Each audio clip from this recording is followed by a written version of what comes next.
Welcome to Fellowship Safaris, conversations about people of color and their journeys to subspecialist training in their countries of origin and around the world.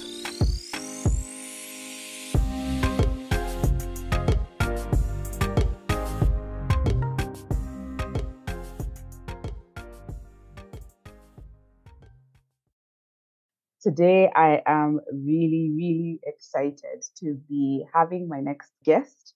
She's a first, and she will tell us she's a first in what. Eve, let me give you an opportunity to introduce yourself. Thank you, Jerry. I'm really excited to be on this fellowship safaris, as you called it, and I'm happy to share my story. Hopefully, it can inspire someone out there. So my full name is Evelyn Ng'ang'a. I'm a pediatrician, but also an allergy specialist, having done my fellowship in allergology. You've not mentioned that you are the first. Well, actually, the second. The second. To be more correct. Yeah, we are two now. We are two. I had my predecessor, who was also quite instrumental in just giving me the impetus to go ahead and take it on. For the record, in terms of like the Kenyan pediatric population, it is 2 allergy specialists to serve how many pediatric patients? Well, I may not have that random figure, but you might imagine Yes. Our population is mostly young. So out of the 40-something million, I would estimate maybe over half of that. Yeah, over half of that is children, and only 2 of you to serve the entire country. Imagine that. So I'm hoping that by the end of this conversation, that somebody else will be inspired and become an allergy specialist. For anyone who is thinking, what is a unique fellowship that I can do that will serve, that's much needed and will serve the population? And we are slowly growing, that subspecialty. Tell us a little bit about how you settled on pediatrics and how you ended up settling on allergy as your subspecialty. I think for me, it was more an elimination game. Like I was more clear what I did not want to do, which I think is also a way that you can arrive at a decision. So as I went through my medical school and interacted in various disciplines, I got more and more drawn to children. And children are just amazing. They are who you see. They speak their mind. They are authentic. When they're sick, obviously, they're very sick and it greatly affects like the whole family unit. But also when you're on the right track and you give the right management for whatever condition it is, they just do so well. And so by the time you see a child running around in the ward, then you know they're definitely ready to go home. So I think for me, it's just that interaction with that very vulnerable, authentic little person who's just there waiting for you to help them and just improve their current status. So whether it's a malnourished child or a child in the ICU, or even just securing the future when you receive a newborn baby and making sure that everything in those critical moments happen correctly. For me, I was completely sold.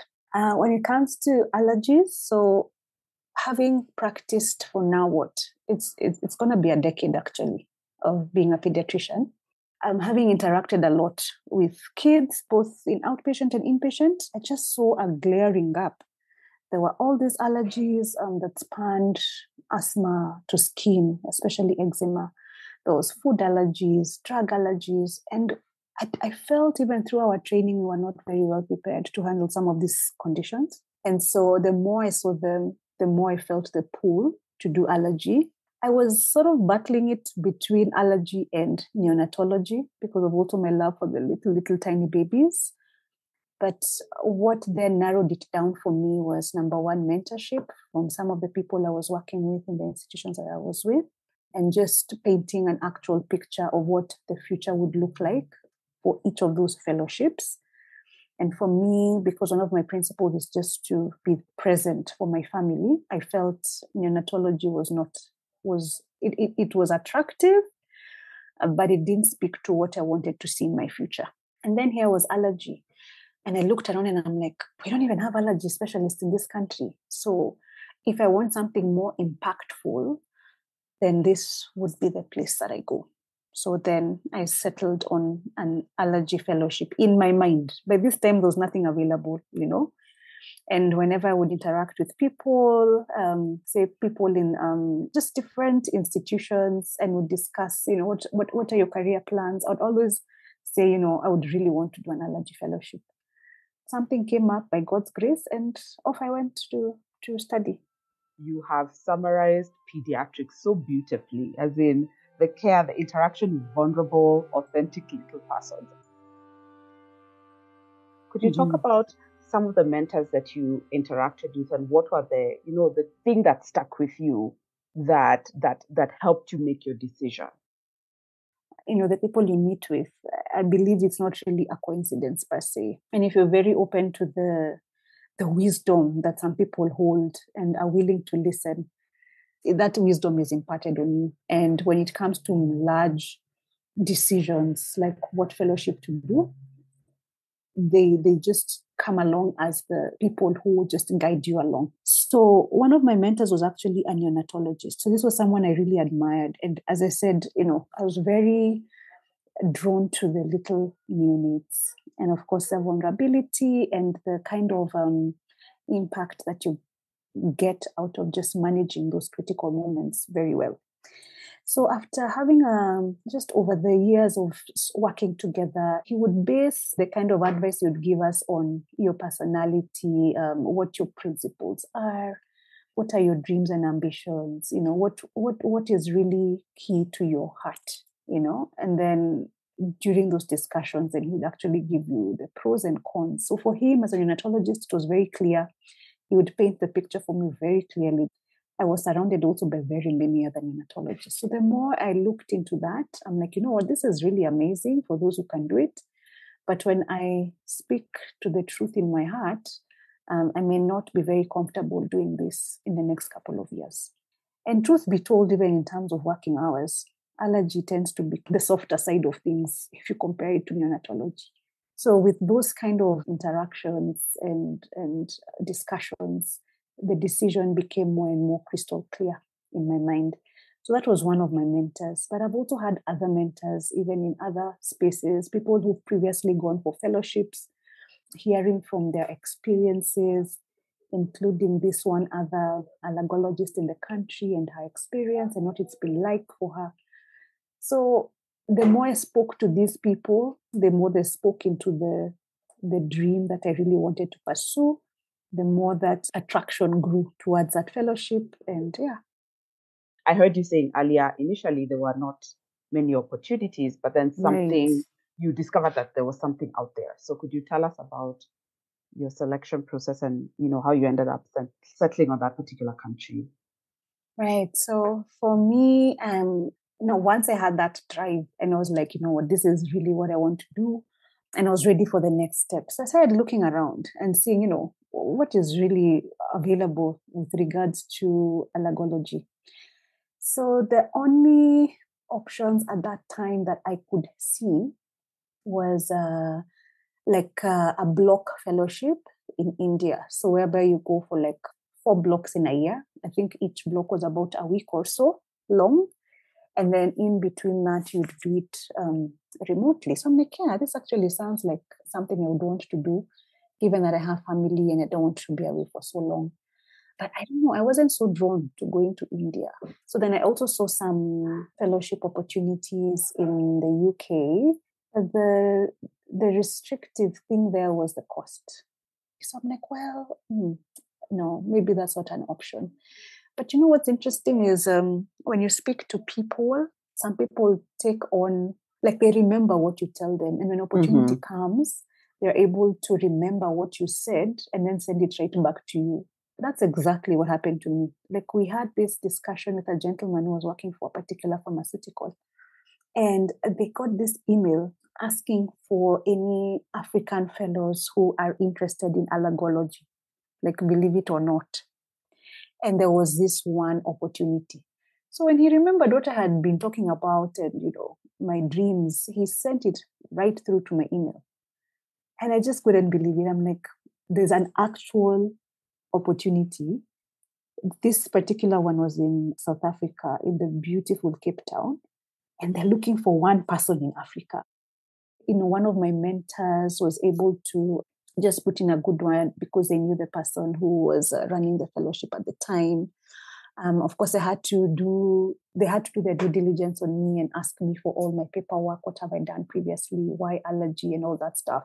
The deadline was within, I think, about 3 or 4 days.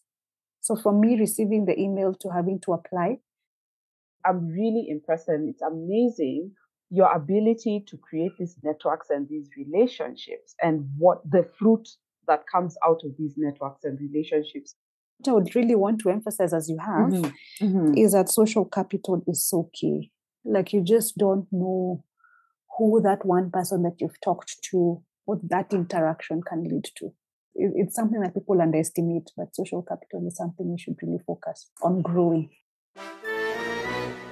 So for starters, even as I was applying for all these things, we had a discussion with my husband about, we were also quite newly married. I think we're probably a year into our marriage. We decided having this discussion because, of course, everyone is an individual when you're coming into a union.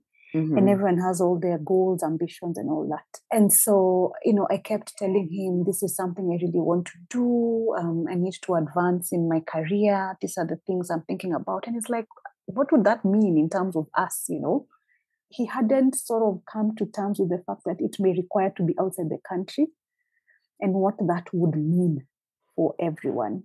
He was like, you know what, you just go ahead, apply for what you need to apply. When it lands on our desk, then we will figure it out. So once it landed, and I'm like, okay, so here it is, here's the acceptance. Now, what do we do? And as luck would have it, or as life loves to throw curveballs, I think about a week into the acceptance, I discovered I was pregnant. But it just became quite clear that we needed to stick together as a family. And from that point, because the organization he works for, they're very progressive. So he started to have conversations at his workplace about his wife and the fact that he really wants to support her, and the fact that we don't even have this specialist in the country. So this is like literally for the country. And he needs to be there to, to just support the process. And they were willing to lend an ear to him. And so now we said, sort of just seeing what that would mean for him. And the consensus was that we were all going to have to move together. Everything just worked out perfectly because, so in South Africa, the process took about a year, like the literal paperwork. There's a workers' strike in South Africa at that time, so it delayed things even longer. But you know what? It was to my advantage because I was able to get my baby after the 9 months. Yes. I was able to go on my mat leave. And then soon after that, everything was ready and set, and we left with our 4-month-old baby. Nobody prepares you for some of these curveballs. Like, you're taught about them a bit in silos, but you're rarely told, okay, when these things happen together, like, how do you maneuver that? How do you maneuver? So how were you able to, navigate funding? Talk a little bit about that process. This particular fellowship that was being offered actually included full tuition covered. And on top of that, there was a monthly stipend. So this came as a very welcome gift to us. Yes. That I didn't have to worry about my tuition fee, and I didn't have to worry about how we were going to survive. The institution you are working at held a position for you, like when you finish your fellowship, to go back to this particular institution? Yes. Oh my gosh, that's like a nice combination of different things. How was experiencing the learning in South Africa? First, it was an amazing hospital that I was working in, and also under the umbrella of an amazing university. So this hospital has all sorts of specialists that you can imagine. And then when it came to now the learning experience, they already had a pre-written like a curriculum. So what are your expectations from day one? So that made things quite easy in terms of knowing where you need to be, what you need to do, when and how. The nitty-gritty details of the learning. I mean, it was like scaling a wall. Like what kind of a wall? A very steep one. Oh, wow. Like the trajectory of learning was very steep. There are many Oh, times you wow. question, like, were you in medical school? Like, what were you doing in medical school? What were we exactly? doing? Like, what? Like, were we, like there was just such a steep learning curve.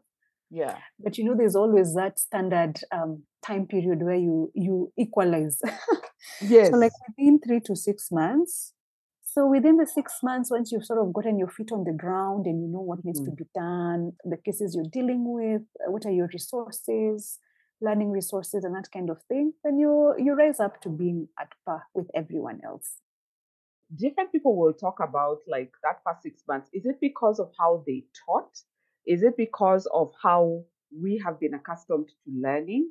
Or is it also like the hospital culture or a mishmash of I all those actually things? think it's a combination of all those things. So the way they teach even their students, they teach them at a very advanced level. And I think part of that is because of what is available to them anyway in their healthcare system. And then the teaching culture is that they're so present. Like your professor or whoever is your supervisor is like so present, so with you, walking you along. How accessible were research opportunities during fellowship for you? I would say the opportunities were there. You just needed to show interest and you needed to show your own diligence, So like talking to your professor, telling them what you're thinking about, what is of interest to you based on what you've seen. And even as you think back to your home country and some of the things you probably have to deal with or face, opportunity look like even before you get into any kind of research, you'd have to go through a series for several weeks that is taught in depth, from how to search, just using the basic search engines, how to refine your search, how to do literature reviews, the different kinds of research that you can do, and all these things. And then now the other opportunities that would open up now beyond that is where to share your research. So what you've already done, sharing it out to other people. If you think about 2 or 3 highs or best moments of your fellowship, what would those have been for you? So I think for me, for one, was that we were in a very beautiful city. Like you literally just wake up rather, draw your curtains, and what you see is the majestic Table Mountain and all its glory and just the scenery that goes with that. That was just so beautiful. I must say it was an amazing experience. And then, of course, just having a supportive family, a supportive husband, and friends who also sailed us through that period. It can be a very lonely affair. But for me, I would say I was very lucky to have my husband and also just other friends that people referred to us, like to just interact with. They were also gracious and extended their hand of welcome. And then last but not least is the team that I was working with. I mean, the allergy team was fantastic. As much as I was the only Kenyan there, and there were people from other places, it was a small team, but a very strong team that was very willing to just inspire each one and pull each one to the level where they were supposed to be. And if you think back, what were some of the lows, the things that you're just like, wow?